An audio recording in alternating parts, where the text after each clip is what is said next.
Hello,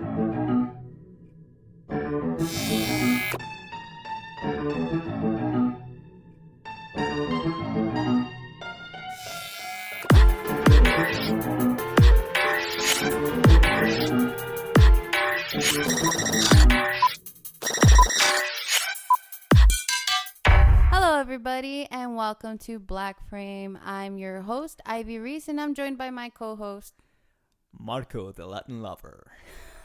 Avila. Yeah. So, this is our second episode to our podcast, and today we're going to be talking about a film that both mine and my co-host enjoyed very much. And Marco, I'm going to let you go ahead and introduce the film that we watched. Yes. Hello, everyone. So, the film that we watched this time, it's called Phantom of the Opera. Phantom of the Paradise. 20th Century Fox presents Phantom of the Paradise, a gothic horror story. What was that? A beautiful love story. Like a circus. A cinematic odyssey through the rock universe. From Greece to glitter and beyond.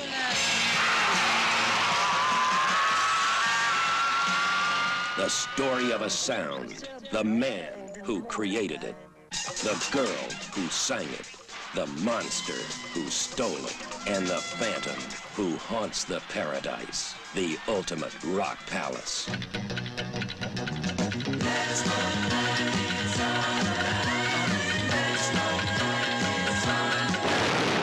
Phantom of the Paradise. My music is for Phoenix. Only she can sing it. Anyone else that tries dies. Phoenix. Phoenix. So you told me one time that you'd be somebody, that you weren't working just to survive. B. Man, you better get yourself a castrato for this. Paul Williams as Swan. And the angels that defeated them. I want you to stop terrorizing the paradise and rewrite your cantata. And the Phantom.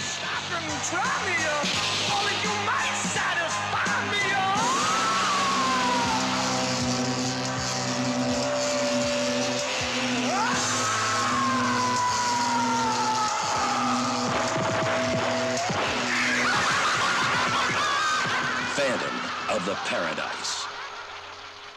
There really is the Phantom.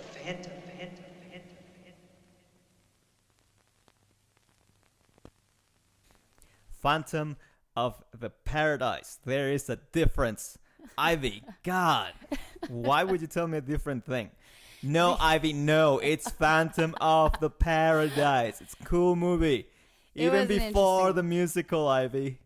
Yes, I think we both confused. Okay, so we're just going to go ahead and dive into the fact that both Marco and I watched the trailer to this film before we even saw the film itself. Yes. In fact, you introduced me to this film because you have this childhood memory of this film. What were you going to say? I have no clue on that one, but you Yes. were telling me that when you were... There's a story here, guys. So sit down.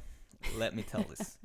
When I was a kid, there were random movies that this local channel would put, and a lot of them were older, random, weird, but also kind of sexy movies. And one day, I'm assuming it was the weekend, I was going through the channels, and there was this weird movie where there was this scene where there were a lot of women, Of course. on one circular bed, and it looked like things were going on. And I was a kid, but I was a curious kid. So I stopped and watched. And I thought this was going to be an interesting movie. It's one of those adult movies. But then some old guy comes out that looks like the devil. And then it turns out there's this weird dude in drag in the middle of all the women, not really paying attention to the women, which was even stranger to me back then.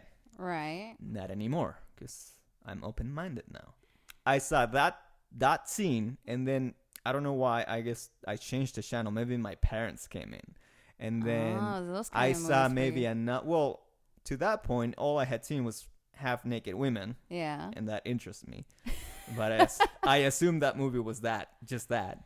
And then the next scene I saw, it was just the weird dude sitting in some room, I think, just looking like the devil. Like there was some devil thing going on. Okay. And it was like, whoa, this is a different type of movie that I thought. Maybe it's like a, demonic thing. So what you're saying, to chop it up, is in your childhood you saw naked women on a round Exactly. bed. And I don't even care about the demons. It was, The I women. always wanted to figure out what that movie was with the, women orgy at the middle of the movie. So you're saying this shaped the man I was you are looking for today? porn. Yes. Yeah, of I will course. admit it. I was looking for 1970s porn. Why couldn't you be like the rest of us that would watch like that channel? What was it, like 89, where it was like pixelated and you had to make out? That's the thing. I never had cable. This was all over the air. There. I had no. My TV when I was a kid was an old TV. It was, you had to switch the dial. There was a dial, and there were two dials. One only went to like channel 14, and then if you wanted to go past channel 14, you had to use the second dial, and that one only went to like. Yeah, it must have gone further. Sounds like a TV that my grandmother It was an owned. old TV. Like it was only years later than. It was only like maybe a year later that we had a regular TV with a remote Yeah. that went all the way to the 60 something. Because again, no cable. Oh, so you weren't able to experience what most of us did, which was that Yeah, no, channel. I never had Cinemax. But again, that local channel every now and then would put like those European movies Yeah. that are a lot more erotic, that include a lot more nudie scenes Interesting. than the American movies would. Yeah. And they weren't completely censored. Like they weren't just edited out. Like you didn't see nudity, but it was implied enough that was like, well, this is definitely a European or Asian movie. I remember there was one weird movie from like Japan that I saw that was like, I did not know what was going on. So Phantom of the Paradise, Yes, sorry. we both realized was not your erotic. Yes, film. I figured out through years of Googling that one scene with the ladies and the guy making a deal with the devil. Years later, I figured out that it was called The Phantom of the Paradise. Yeah. And that the main character of the movie was some weird dude in a mask that I never saw on the few scenes I saw when I was a kid. Because you only wanted to watch the Yes. interesting ones. But again, I thought this was more like a weird horror, like 1970s demonic movie.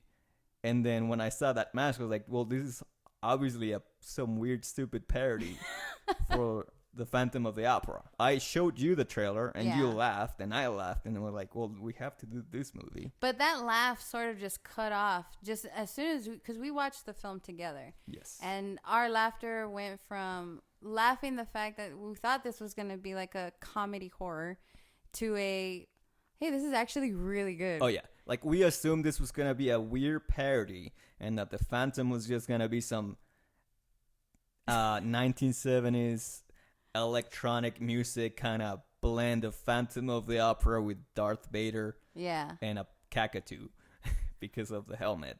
And if you look at the trailer or at a picture, you will understand why there's birds involved.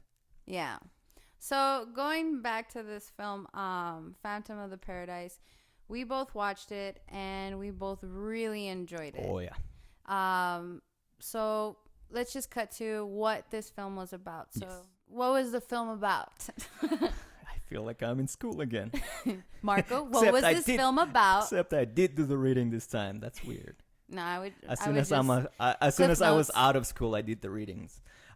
So this movie is essentially what you think it would be like about the Phantom. It's pretty much like the Phantom of the Opera, except this movie came out before the famous musical came out. Right. This is actually based on the novel from France from the 1800s, The Phantom of the Opera, which was, I didn't know that. I always thought Phantom of the Opera, the musical, was original. And I had told you it's a long book. Yeah. And I read it. Well, you told me that after, and I didn't believe you that you read it, but you do read. I read a lot. So something like Phantom of the Yes. Opera caught my eye. So this movie was indeed a lot around the same plot as The Phantom of the Opera. If you've seen the musical, there's a lot of that going on, except it's set in 1970s America. Mm-hmm. But also it takes in a lot from other stories. Mainly the other story it takes a lot of its plot from is Faust, Right.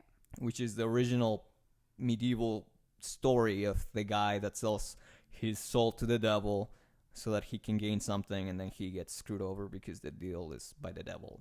I mean, everyone knows the story. Even if you've never heard the name Faust, or like, you know, You've heard the theme of you've heard the theme. Everyone's seen it in a movie or a TV show or a play or a book. It's pretty much the story of the guy that sells his soul, and then, you know, his life goes well because he sold it, and then he gets screwed over when he realizes what the deal really is. If you've seen Bedazzled, that's kind of it. Hey, that was a good movie.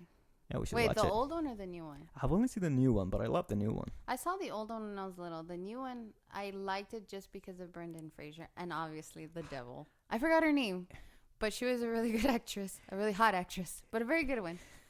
But getting back to this episode, no, I kid. I am worse. But yeah, that's what the movie's about. It's Phantom of the Opera combined with Faust, and also a little bit with Dorian Gray, because the deal with the devil involves one of the characters, the evil character, not wanting to age, and so, you know, he won't die and he won't age, just like Dorian Gray. And then I also feel like there's a little bit of Beauty and the Beast in there, just because of the female. Yeah, character. I kind of got that sense of it. I mean, too. there's one song even that is called Beauty and the Beast. Mm-hmm. So, yeah, that's what the movie is about, but I'm not going to go into detail in case you haven't seen it and want to see it. Although, we may just give some We things might away. give some of it away, yeah. But, so we watched this film, and I think the first thing that we initially got out, that we both have always talked about enjoying, that we similarly like, is musicals and music itself. yes, even though you always made fun of me for liking musicals, and then you turned out to be... The same way. Yes. I love musicals. I just love singing. That's my thing. I think She loves musicals as long as there's somehow horror involved. I love Because horror. if you ask her anything about Grease, nah. I do like Grease. If you ask her about Cats, nah. Nah. I'm Fiddler on the Roof, like, Rock of Ages, ah. yeah. Oh, whatever. You hate it because of me. No, I hated Rock of Ages because that's all you sang for like a year straight. Like that, you killed it for me. It was a good. I've never liked Tom Cruise more than ever. Okay, Oh. hold on. I've never liked Tom Cruise more than in that movie. That makes more sense. He was all right. But I want to rap.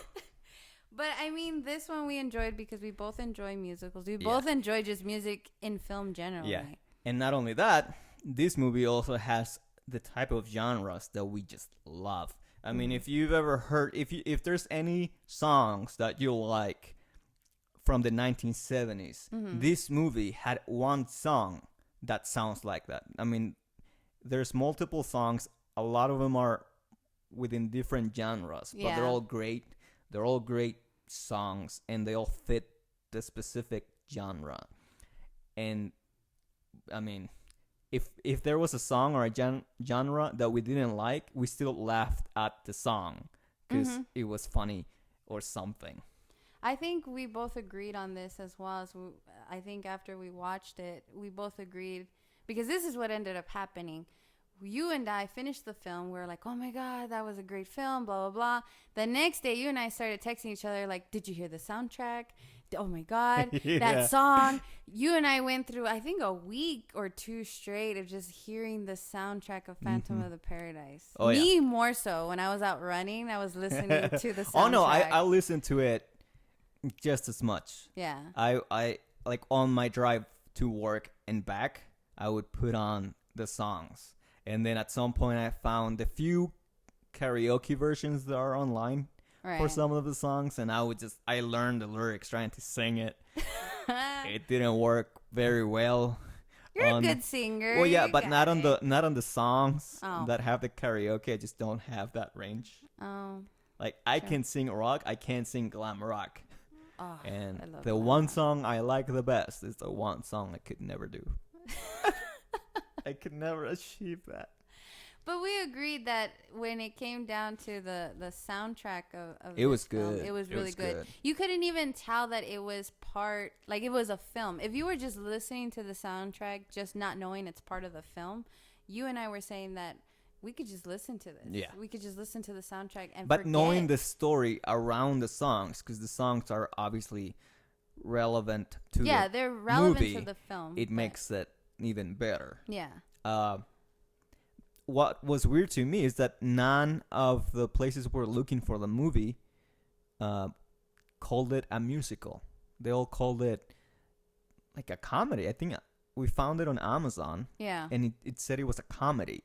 And so I think that even took us I think that's one of the things made us think this is just a stupid movie. Because if it says comedy, it's definitely not It's gonna be horror. like a And at that slapstick point, we or- didn't yeah. realize it was actually a musical. I was like, well, nobody called it a musical. Why is that?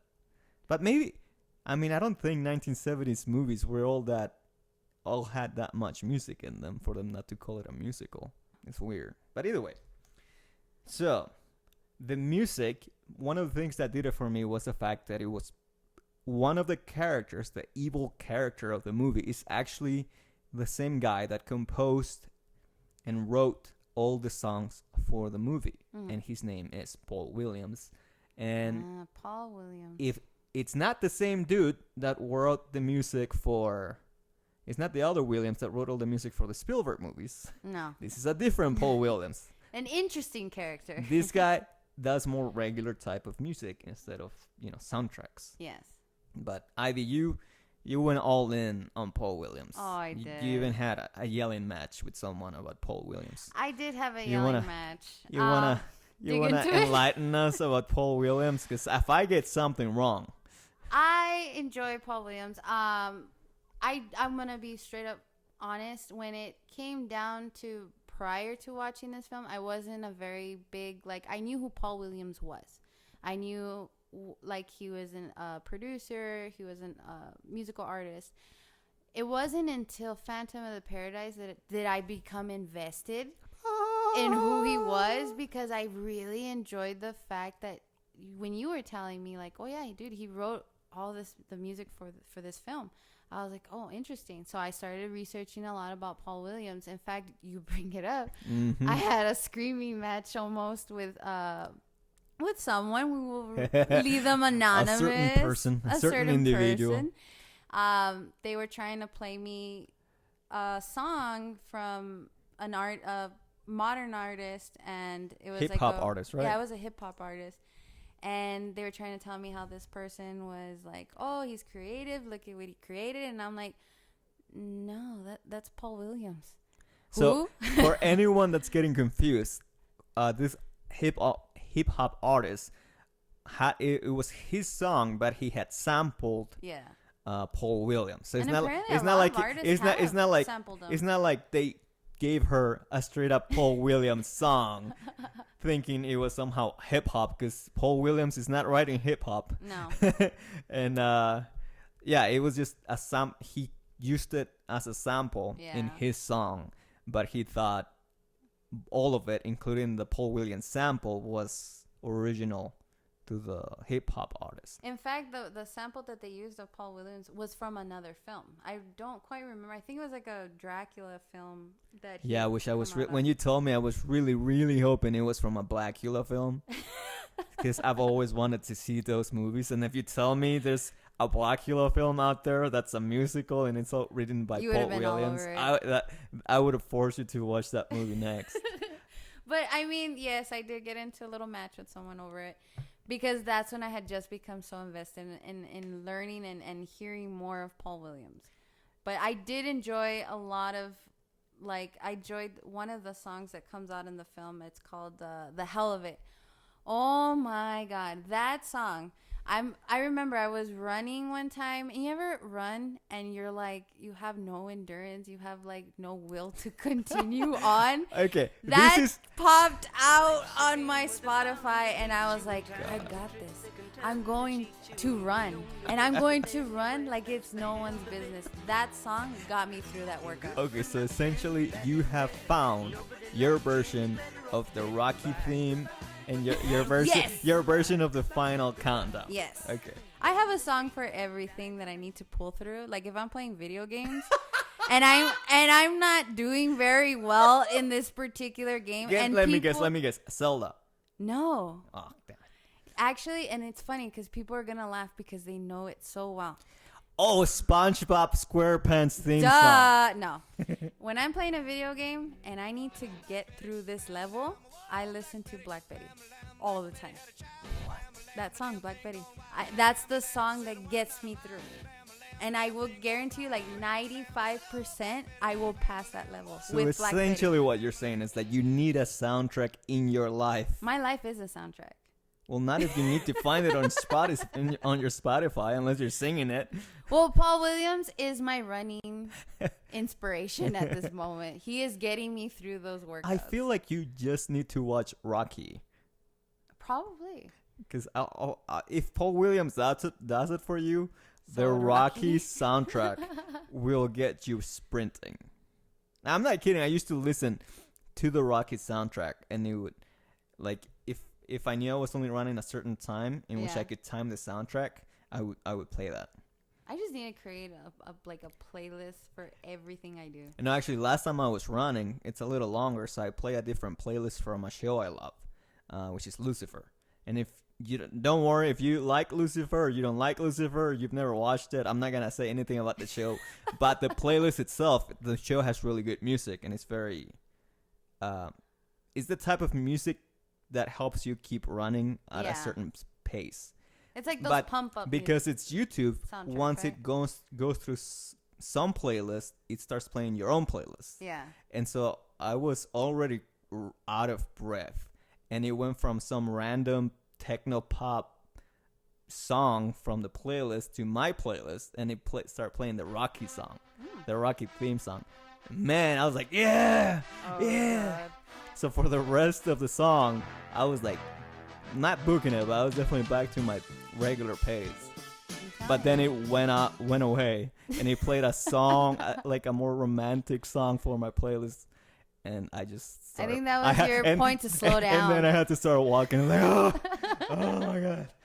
But no, The Hell of It was one of the Yeah. songs in the film that I was like, It was oh good. my God, it's really good. My favorite song it's called Life at Last, and it's the one glam rock song, and it is awesome.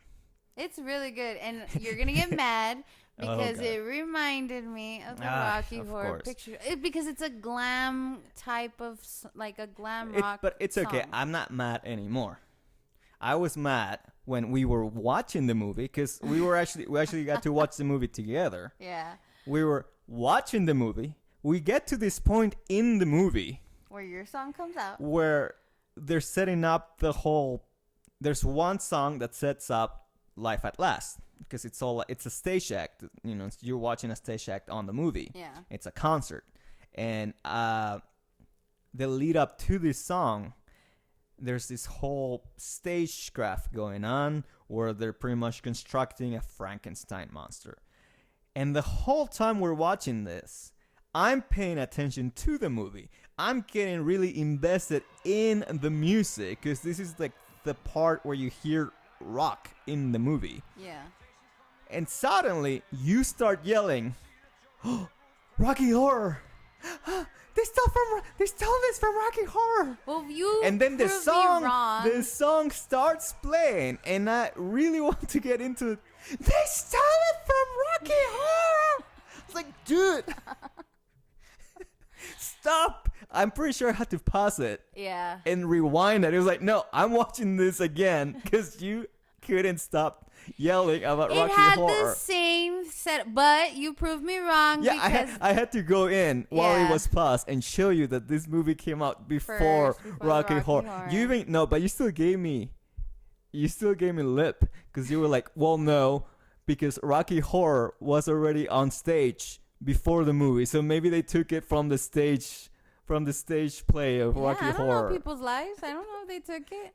It was like it wasn't even an American musical. It was like from Britain, wasn't it? UK. Nobody had watched it. Well, if I was born, I would have watched it. And if they did watch it, we'll discuss it when we do an episode on Rocky Oh, that's Horror. going to take 3 or 4 episodes because I got a lot to say on that one. But we're not watching it yet.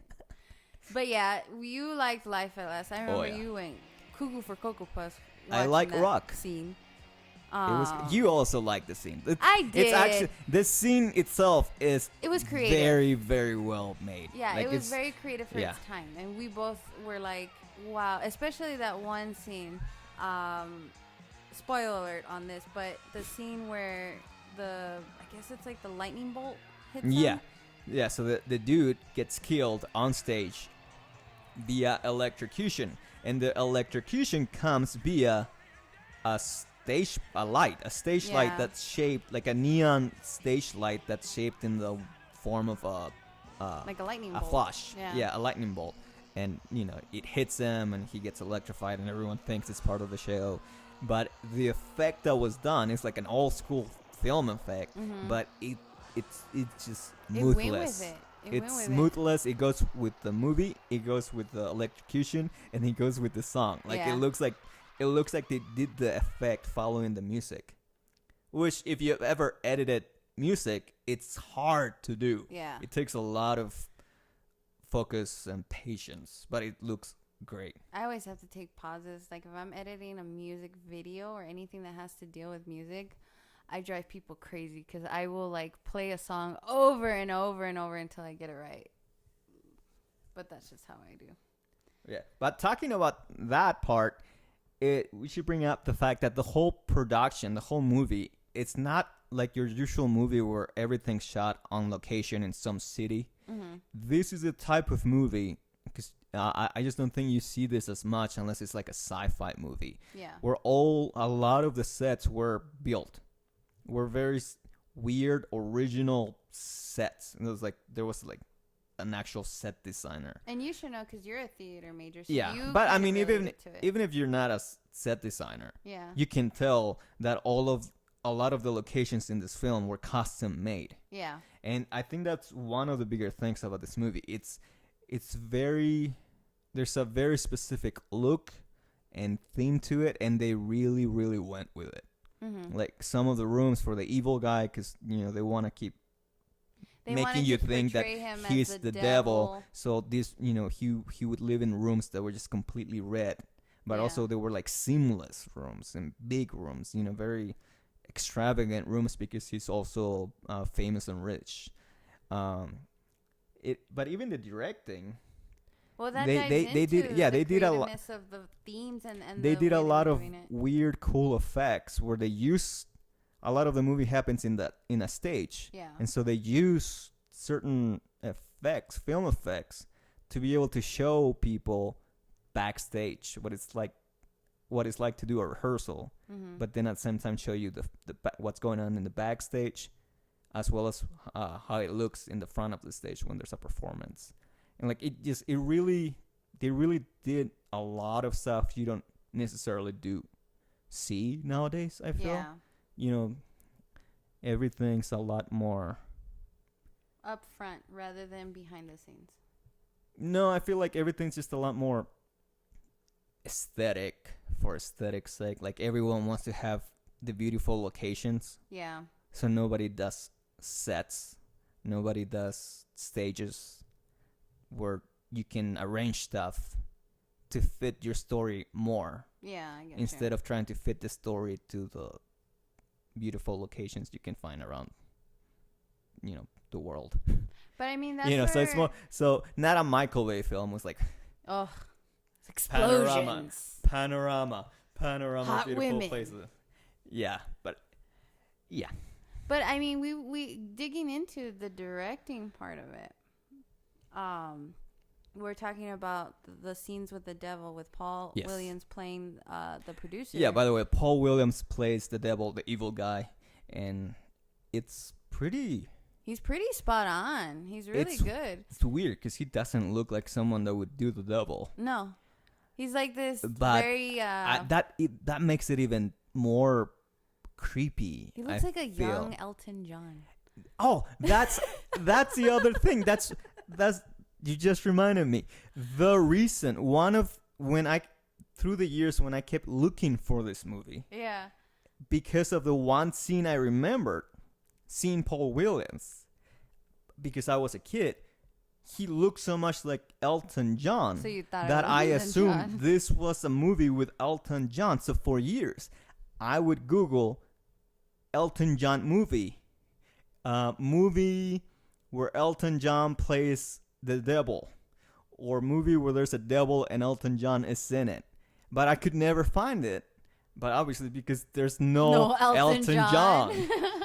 But he really does look like Elton John in the movie. Like he's got the oversized glasses and the sparklies. Yeah, the hairdo as well. Yeah. But I mean, it was a popular look back then too. Yeah, it was the 70s. Yeah, but yeah, it's the fact that he doesn't look menacing that I feel makes the character even more creepy.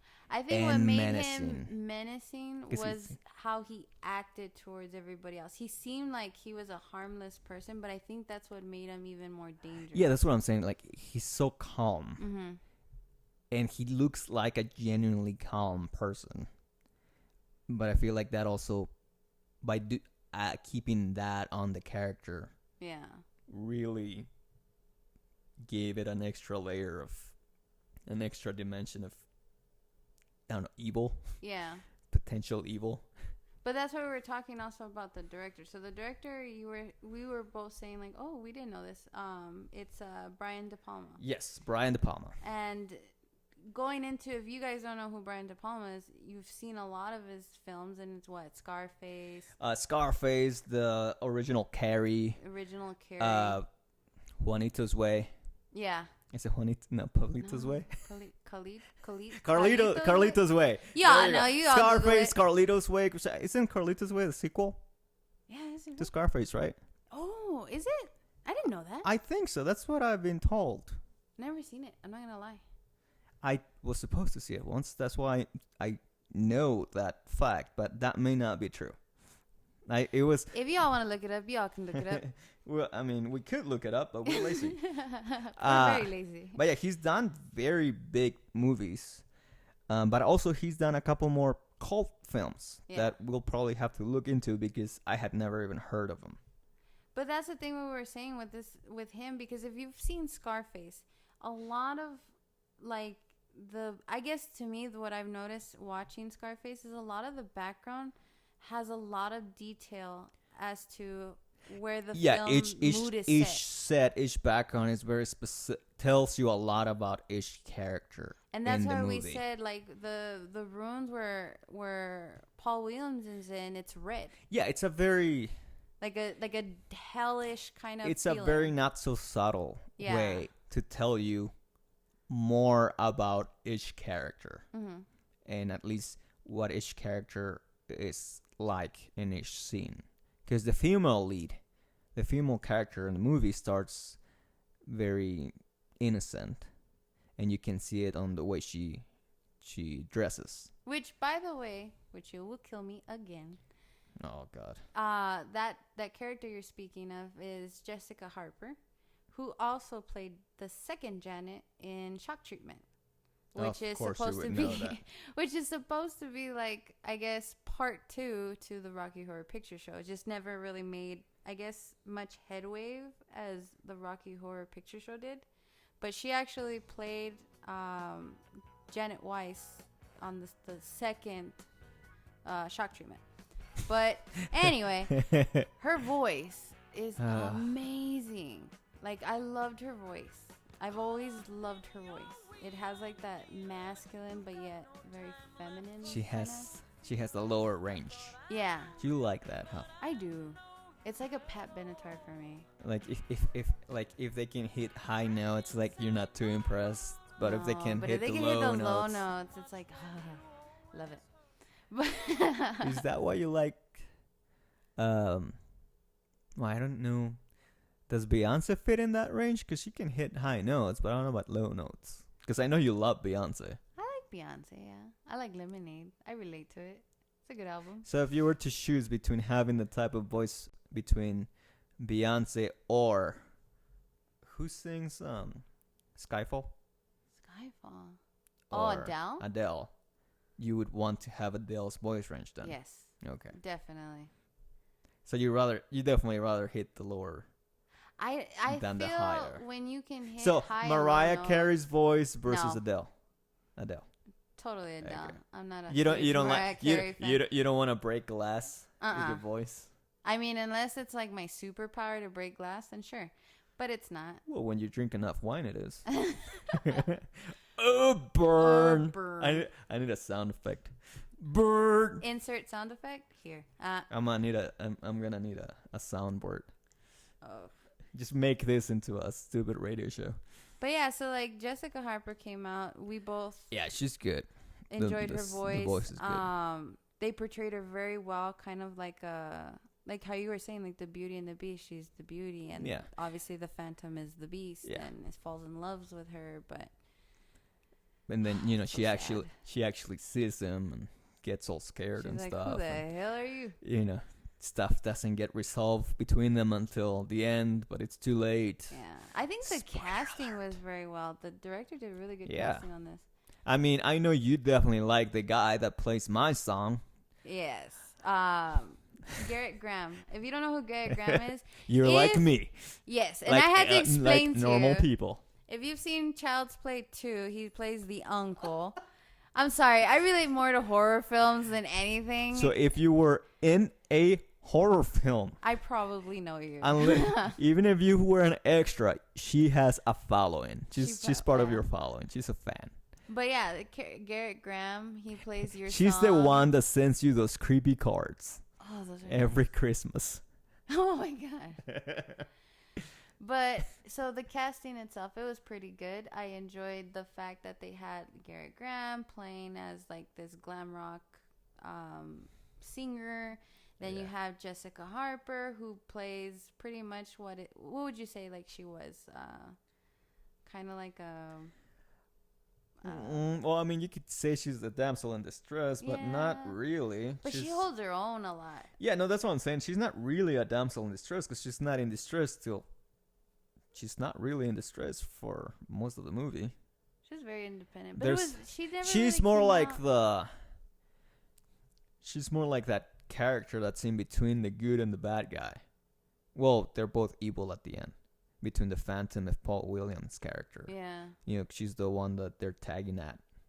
Because remember, at the beginning of the movie, the Phantom is the one that chooses her. Mm-hmm.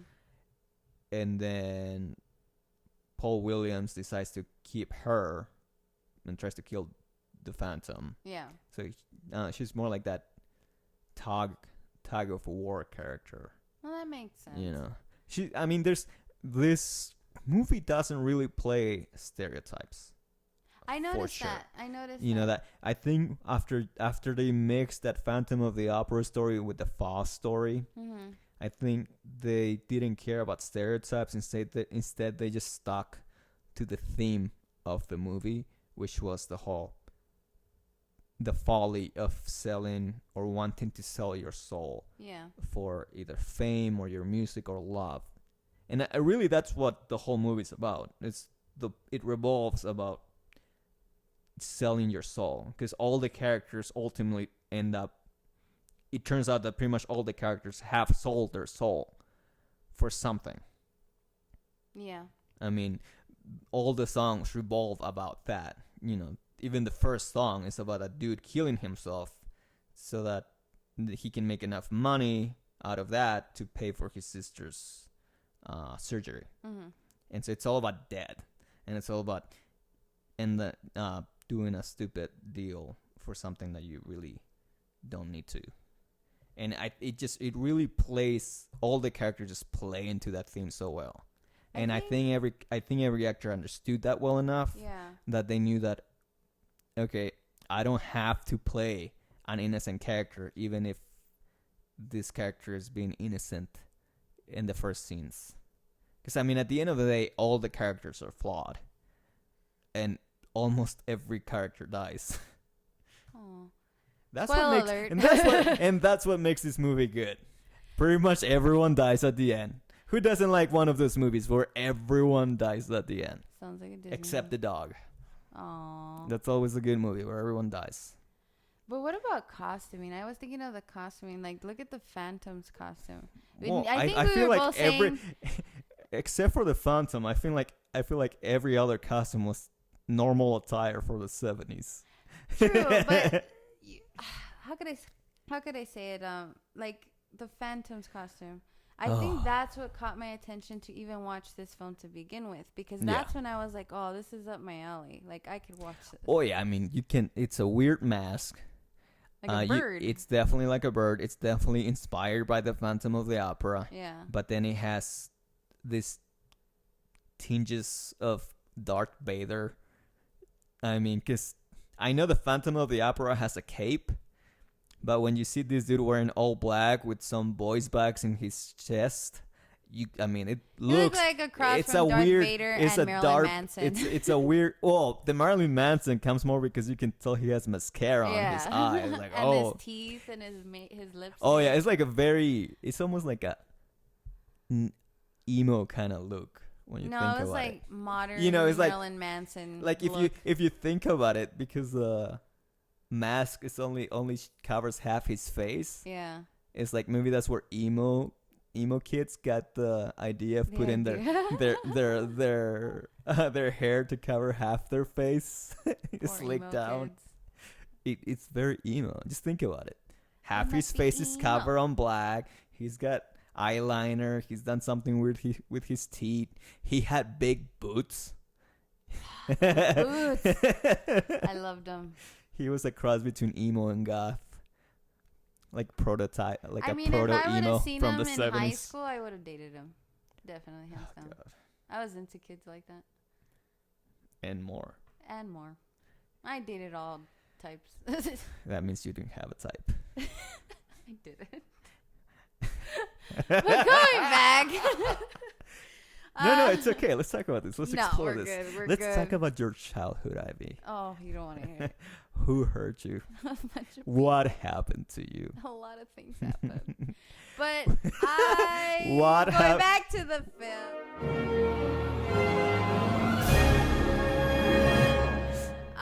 So we've said some bad things, guys. We've said some bad things. So the director, we said, great with the themes. He went. Yeah.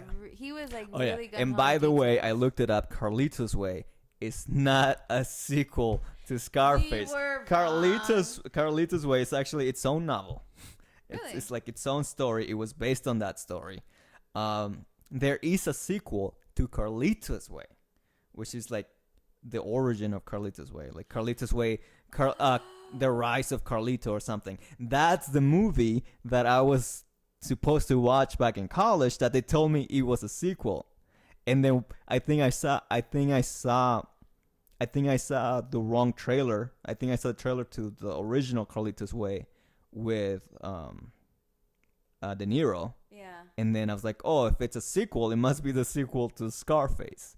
Which doesn't make sense because they kill De Niro in Scarface. You want to hear a stupid fun fact really quick? Speaking of Carlitos Way? You dated De Niro. No, I wish. I used to confuse that film with a TV show that used to come out on Nickelodeon. Caitlin's Way. You never seen it? Okay, but you confused the title. I confused the titles. Okay, I was like, how do you confuse a kids show with a Carlitos Way? Because that show, I thought they made that into a movie. And I was younger, so I thought it was the same You thing. would I know have off been topic, so but surprised. yeah, I was very surprised apparently. But yeah, I thought That's those awesome. were the same So you things. thought maybe it was like Batman and Batman the animated series, Yeah. just very similar. Stupid fun fact on that. That's funny. But going on to the themes and all the detail of the film, the backgrounds and everything. Phantom of the Paradise. That's the Yes. name, Ivy. Phantom of the Paradise. That one. You brought up something really cool. Is really the studio. You were telling me about the studio. Yes. So there's one scene when the Phantom of the Paradise and the evil Paul Williams. I know there's a name to the character, but I just like to think of Paul Williams. We'll just call him Evil Paul as Williams. having been just the real Paul Williams. like he actually sold his soul right after and became like the nice guy we know today. There's one scene where they pretty much join forces. Paul Williams convinces the Phantom to somehow join him again and finish writing all his music, because that's why the Phantom becomes the Phantom. He gets wronged by Paul Williams, and he steals all his original music and tries to kill him. Yeah. So they're back in the studio, and the Phantom is in this big, huge room. And the first place you see him is in this recording room, and he has all these big machines around him, literally all around him, 180 degrees of big synthesizers, like all, and it's the 1970s, so these are boxes that go from the floor to the roof, and they're filled with switches and buttons and patches and cables coming out of those patches into the wall somewhere. And you see that Paul Williams is actually on the other side of the recording studio fixing doing something with some sliders, and you realize that he's fixing his voice, the Phantom's voice, into something that sounds cool. Mm-hmm. So it's technology that we have today, but I don't think they actually had back then. But turns out this big, huge room is a real studio. It's a real recording studio in LA. Not only that, it's apparently one of the more famous studios, because a lot of these famous people have recorded there. Mm-hmm. And apparently it's just a very big name. Not only that, the actual machines that are around him, anyone that sees the movie would just assume that it's a set piece, because it's just humongous, and it just makes no sense as to why that would be a real machine. Because in the movie, they played as if it's some type of state-of-the-art, but also fantastical type of place. Yeah. Turns out that machine is real. That machine is not just real, it was built to be a synthesizer in the 70s. And I believe the whole point is to be able to do tunes. But I think they would actually be able to do what they do in the movie and fix someone's voices. That's pretty But cool. the thing is, it's a real machine, and it's still, I don't know if they still use it today, but it still exists. The studio itself? The studio. Well, studio is separate from the machine. The Yeah. machine is a different place. The studio still records famous artists. The machine still exists. Again, I don't know if they use it. I don't see why they would still use it, given that everything's digital. Yeah. But if you see the movie and you see this machine, it's just the idea that it's real. It's just mind-blowing. Just thinking about having to learn how to use the machine and actually use the machine is just, I assume you need like a team of 5 people at least, because it is too much. Like, I like playing with audio boards. I know a little bit about synthesizers, and I would never in my life would want to play with that thing. Yeah, I think I'd be too intimidated by the board. I'll just like, I only want to touch one button. I only want one button. That's it. Well, yeah, but yeah, no. Okay, that's not enough. And this is why I don't touch. You have even more audio buttons boards. when you edit audio. Yeah. This is how lazy she is, really. I just like everything done for me, like life. That's why her nails are like 5 inches long. That way she has a better excuse. So, You're I just can't do jealous. that. Can you please type stuff for me? Hey, I've learned how to edit with nails. God. It's not that hard. Grow 3 more inches and that's harder. Oh, that sounded horrible. That's what she said. But And that's when he cried. and that's when he cried. This is why we need a soundboard. We need like a laughing board. That's what he said. That's what she said. That would be cool. We should get one. This would turn into something completely different. Oh. This would be way more stupid than this. So going to the end of the film. Yes. The end of the film. The end of the film. Oh my God, it was very interesting. So when we watched the end of it, there was a couple of things you and I caught. I think more so you. Yeah, but you tell me what you caught first. Well, first thing I caught is the entire production of this whole thing that they're doing. It's called a movie. No, the show that they're doing. Okay, the film. concert. Yeah, the concert. It's called a concert. I couldn't think of it. That thing. All right. So the concert that they did That thing and the reminded thing, me, you know? that thing, that one thing that did. It reminded me of a freaking Guar concert.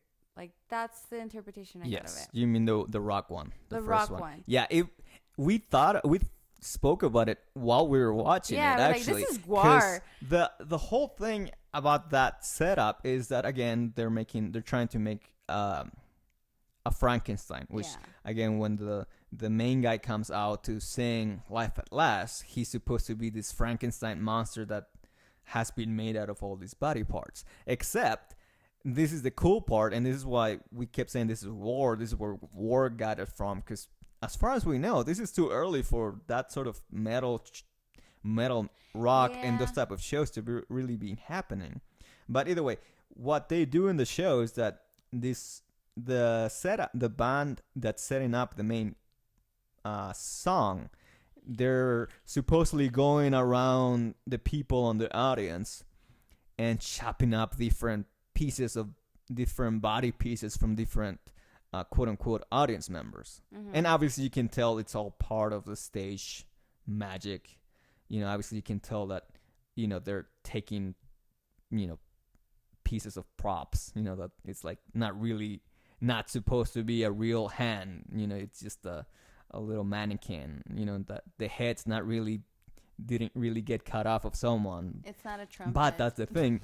The whole show is they're going around the audience cutting body parts out of people, chopping them and putting them in the coffin, and then that's where the Frankenstein come from. But see, it wasn't like. But I mean, that's exactly what War does. If you don't know War, it's a death metal. It's a death metal band. It's very popular. One of the reasons it's really popular is because their concerts their stage performance. Are stage performances.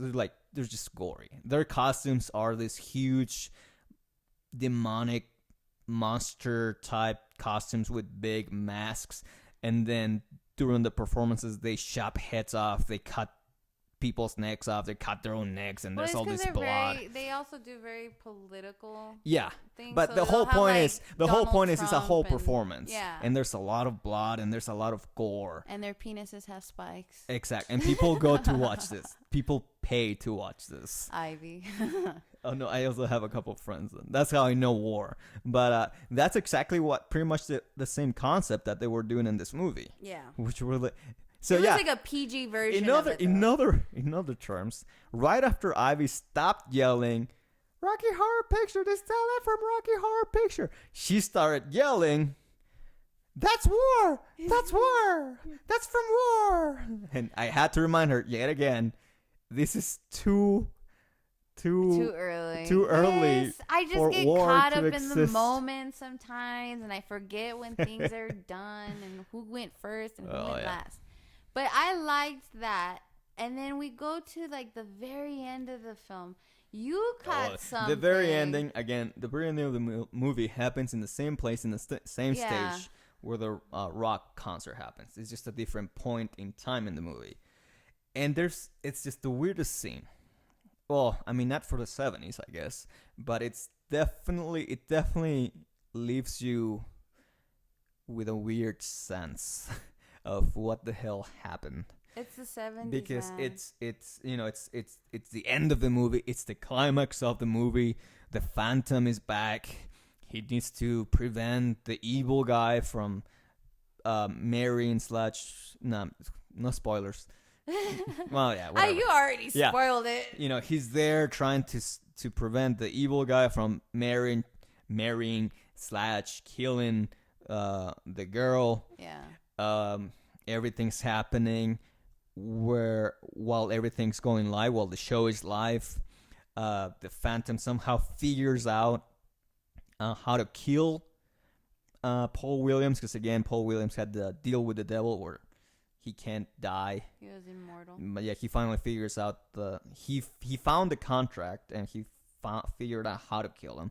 Either way, he manages to stab him, which in turn makes the Phantom die as well out of an old stab wound. It's a whole thing. People's faces are literally ripped off. Paul Williams, and then everyone, for some reason, everyone in the audience still seems to be thinking this is part of the show. Oh yeah, another character that's supposed to be marrying these two gets killed as well, and he was wearing a Pope costume, and so we were like weirded out. Was that supposed to be the Pope? And then we realized it was another character. I was like, okay, it's not the Pope. And then he dies. Paul William dies. The Phantom bleeds out and finally dies. And the audience is not shocked. The audience is just still. At first, you think, well, I guess the audience still thinks it's the show, but you assume because it's the end, at some point they're gonna freak out and leave or something, or it's gonna be a more normal reaction. But then, no, the audience runs into the stage and starts partying, starts dancing, but also starts stabbing Paul Williams even more. And then they're like stamping on top of the Phantom because he's like crawling his way out or something while he's bleeding. And there's glitter everywhere. There's glitter. The girl is all freaked out because she finally comes to terms with who the Phantom was or something. I don't know. She finally feels bad about the Phantom. A little too late. But again, the main thing you've seen is that it's not like people are rioting in the audience or anything. No, they're just partying. They're having partying, a good time. and Studio everyone is still happy. And so you start assuming, okay, maybe everyone was high because everyone takes drugs in this movie. So everyone is high and they don't realize what's going on. But suddenly, the camera goes to where the Phantom is, where he's completely dead.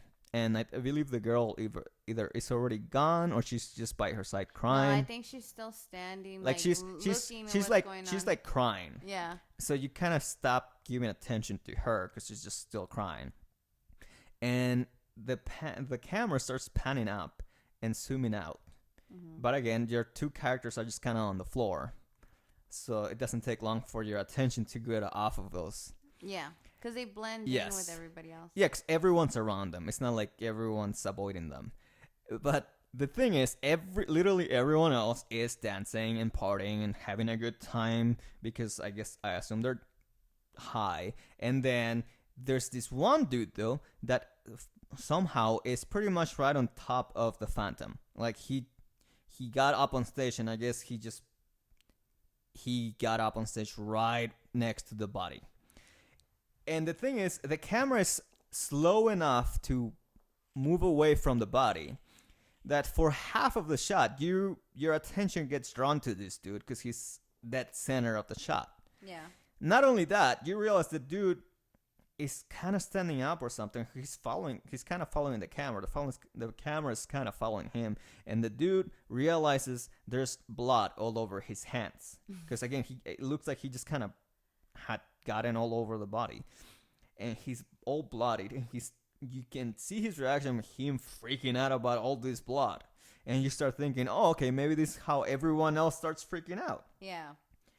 And then the camera keeps panning up and zooming out, and then you see this guy start getting all confused and looking around, and again, you expect this means everyone else is gonna start seeing what's going on and realize it's realizing it's real and freaking out. No. Instead of that, what happens is this dude starts looking around and then starts forgetting or something that he's got blood, and he stops caring and starts smiling and starts dancing all over again. And that just kind of summarizes the crazy aspect of this movie. We're like, are we supposed to laugh? Are we supposed to just not care? I mean, there's a lot of stuff that you can get out of it, but the crazy parts of the movie are definitely crazy. And this is one of those, like, okay, so nobody's gonna care. No, everyone's just gonna keep Let's just partying. party, guys. Everyone just kept partying. But it's so weird and it's so real. Yeah. That here's my theory. My theory is that, and I looked this up, that stage was actually an old theater in Dallas, and it was like abandoned when, well, at least it wasn't in use when they went and found it and shot the movie there. And in order to get all the audience, because this was in Dallas, they just did what is called a cattle casting, which means just, just get as many people as you can. They'll feed you and probably pay you like $50 or something, and all you have to do is, Just be background, be an extra, be in the audience. Now, again, I feel like what happened, this is my theory, is they told everyone, okay, guys, you're going to be in the audience, and you're just going to be dancing, and no matter what happens, you're going to be dancing, and you're going to smile. And then, that's probably what everyone assumed was going to be it. But then they probably told them, at this point in time in the movie, you are all going to rush the stage. You're going to get up on the stage, and you're going to keep dancing, and you're going to keep smiling, and you're going to keep having a good time. And maybe they didn't even tell them what the scene was or something. But I feel that once the extras saw their cue to get up on stage, I feel like there was one unlucky guy that climbed that stage right next to the actor who was the Phantom, who was covered in fake blood.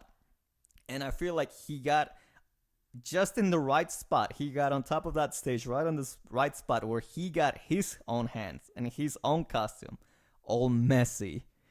And then he realized, I feel like he realized he was all messy and he was all messed up and he was on top of the actor. And then he probably realized the main camera, the one camera, was actually right in front of him. And I feel like his reaction wasn't a choice, wasn't like an actor's choice. I feel like his reaction was kind of like real. Like it was like the freaking out part was him freaking out about the fact that he just put fake blood all over him and freaking out thinking he just messed up his costume, freaking out that he probably thought he just messed up and he shouldn't have gone up there where the other actor was. And then that explains that. And then I feel as the camera keeps moving and you see the character like all confused looking around, I feel like that's exactly what happened. Like he started freaking out thinking he spoiled the whole shot. He ruined the shot. Because you don't want to be that extra. Oh, hell that no. ruins a whole major shot with lots of people. I feel like he started freaking out, and then he started looking around, trying to see if people were stopping for him or if everyone's gonna yell at him or what anyone else was doing. And then I think that explains that, the looking around. I think he was just confused, like, what do I do? What do I do? What do I do? Oh my God, what do I do? And then as the shot is finishing moving, as the camera's is done moving, I think he realizes, well, nobody else is stopping. Everyone else that I came with is just still dancing and smiling. So maybe nobody, he probably realized nobody's yelled at me yet. Maybe I can salvage this if I go back to what they told me, to my first direction, and just start dancing and smiling.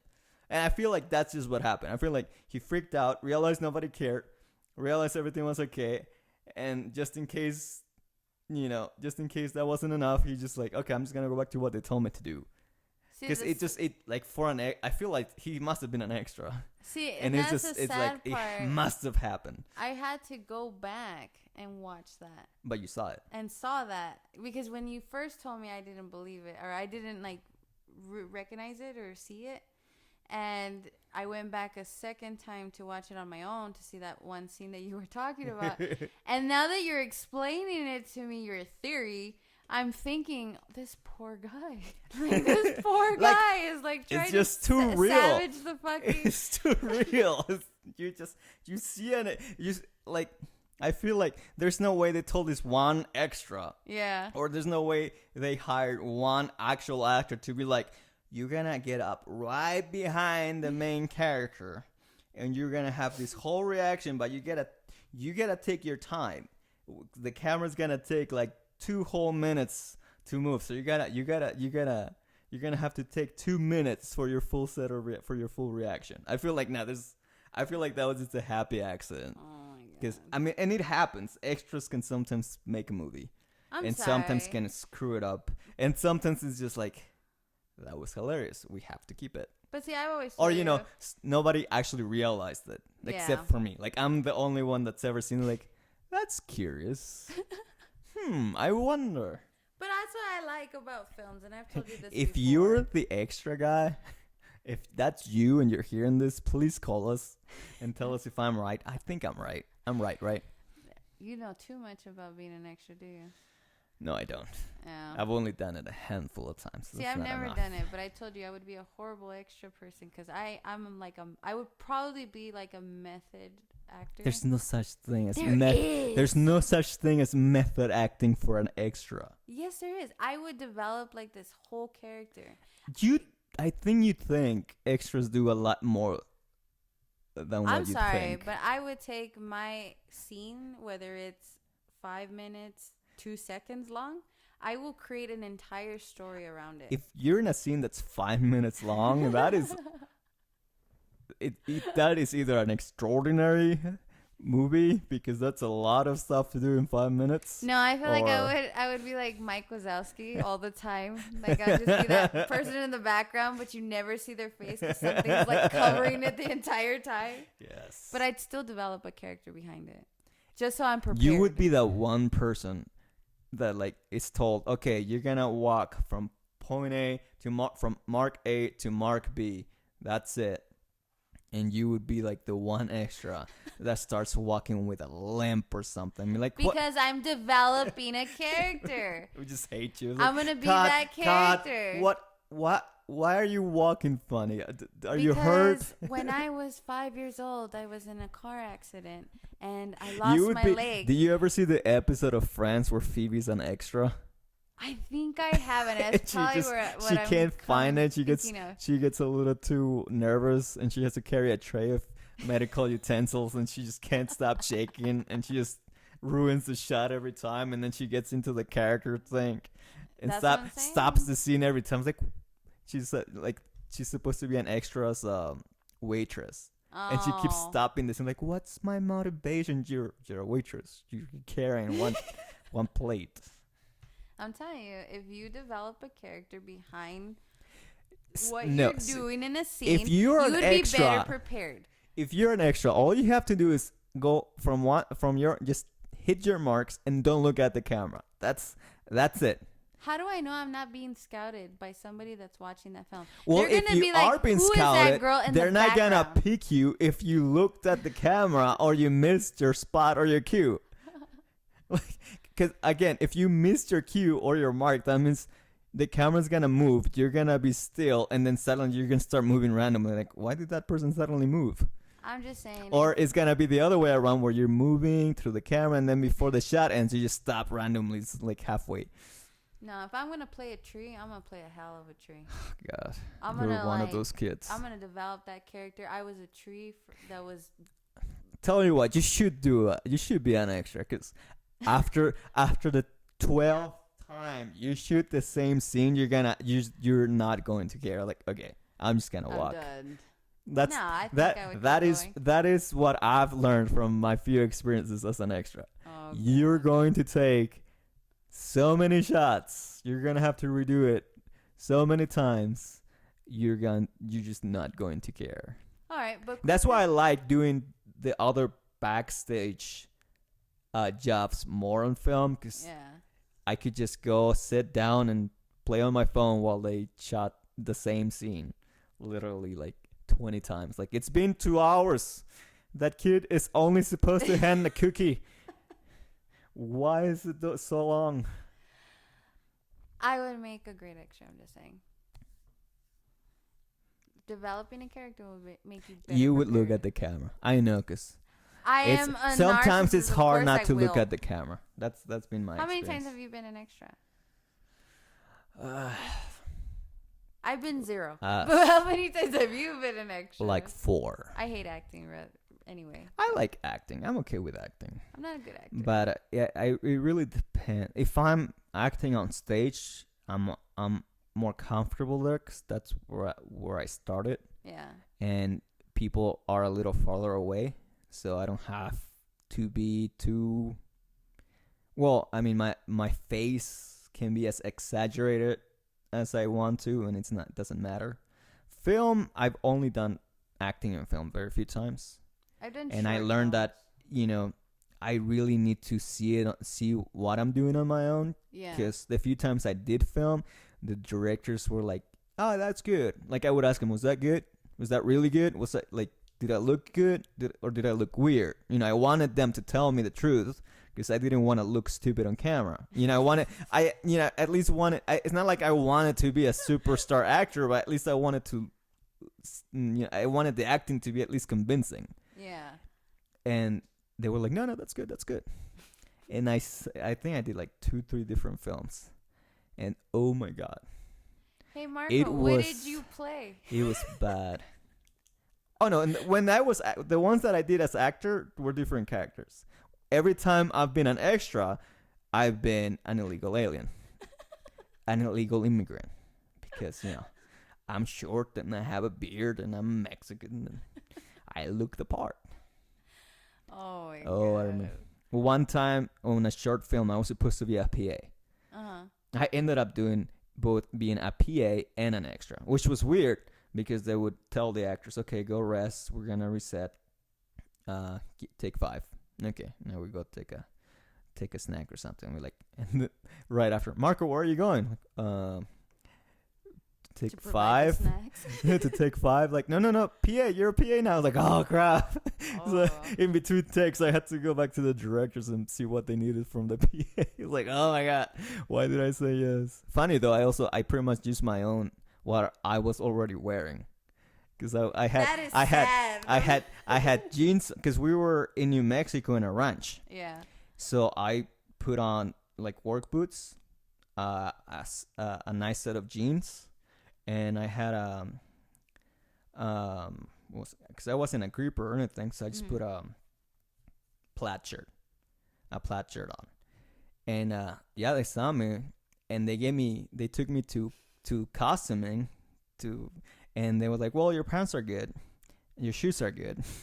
We're just gonna give you this more roughed up plaid shirt," and it was literally just the same shirt, just mine was red, that was blue.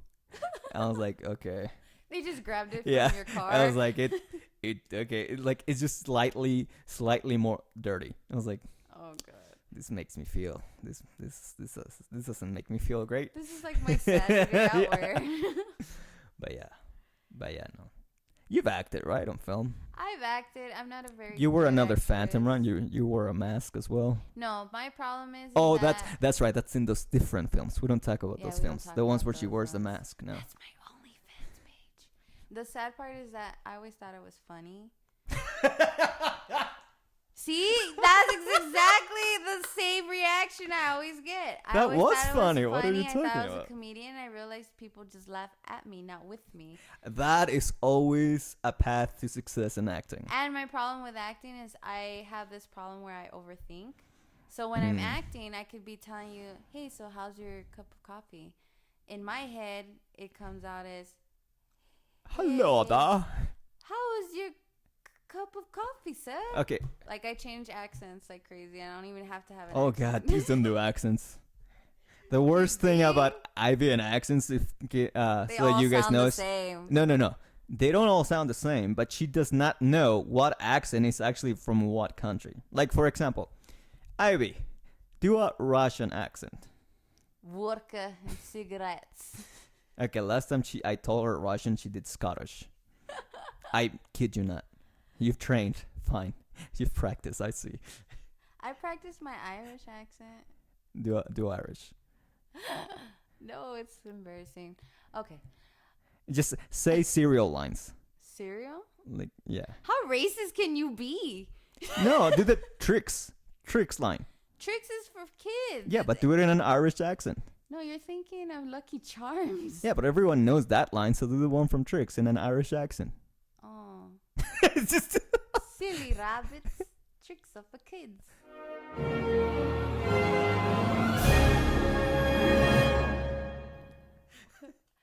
Going back. We tend to rant a lot. But we and you don't even know how much we've cut out of this already. Yeah, we I feel cut a lot. Like a lot. Like I feel like this is the third time we've done this whole thing. Yeah, long story short. Which actually we have. This is the third time. If you want to do podcasts, think about it. Recording. Think about it. Think about it. Just think about it. Like, we're professionals. We actually do video and audio. That's actually Like, our profession. We produce broadcasts, live broadcasts, and pre-recorded broadcasts. We do film. We do commercial. And we're still taking us three tries. We are still learning how to do podcasts. Yeah. There's a whole 4 episode that never aired. Yeah. It was probably better than this one. Yes. But going back to this movie, if you've never seen this movie, if you've never heard of it, I recommend it. I highly truly. recommend it. It's really good. The Phantom of the Paradise. Do not be confused with the Phantom of the Opera. Completely different. And this one, I feel, is a lot cooler. You know, something that the kids will enjoy a lot more than the Phantom of the Opera. Obviously, Marco enjoyed it when he was younger. And I enjoyed it still because that scene still holds up. I mean, you saw it. Yeah, they were pretty hot girls. But yeah, that's... I mean, beautiful women. Okay, I didn't say anything. But there's probably people that would have, so good save. Good save, baby. But yeah, highly recommend this film. Definitely catch it. You would think the one that gets in that type of trouble is me, the man, but no. No, I tend to say stupid Ivy things. is the... yeah. I am the man in this friendship. Okay. What? That's not... I am the beer drinker. No, you meant to say you're the sexist one in this relationship. I don't mean to. It's just sometimes I say things without thinking, and that's my problem, and I get in trouble for things that I say. And that is our show, guys. Thank you so much for joining us again. Tune into our 3rd episode when we figure out which film we decide to watch. We're still looking in, but... Yeah, and while we figure it out, and while we make that next episode, you should definitely watch this movie. It's available in a lot of online stores and streaming platforms. But yeah, thank you so much for listening to us again. Ivy, is there any last words you'd like to say to end the episode today? Fine, I guess I'll have the last words again. Well, good luck. Oh, you want? Okay, go ahead. What does he say? You heard it right here. The last words for the episode. Oh my God, what does he say? Well, he's saying something right now. Buenas noches. Y buenas noches. I mean, freeze. Good night. Life at last. Salutations from the other side. Oh my God. I got it. Say it. And like a dear friend of ours always says, good night y buenas noches. Okay. Peace, y'all. I'm just gonna get that whole thing in there. Life at last. Sit and listen while the fun begins. Hearts are broken and the bad guys win. Sit and listen, all the cutting up is easy and it's isn't for a queasy or a weak heart. Oh, you had better stop. Oh, what is the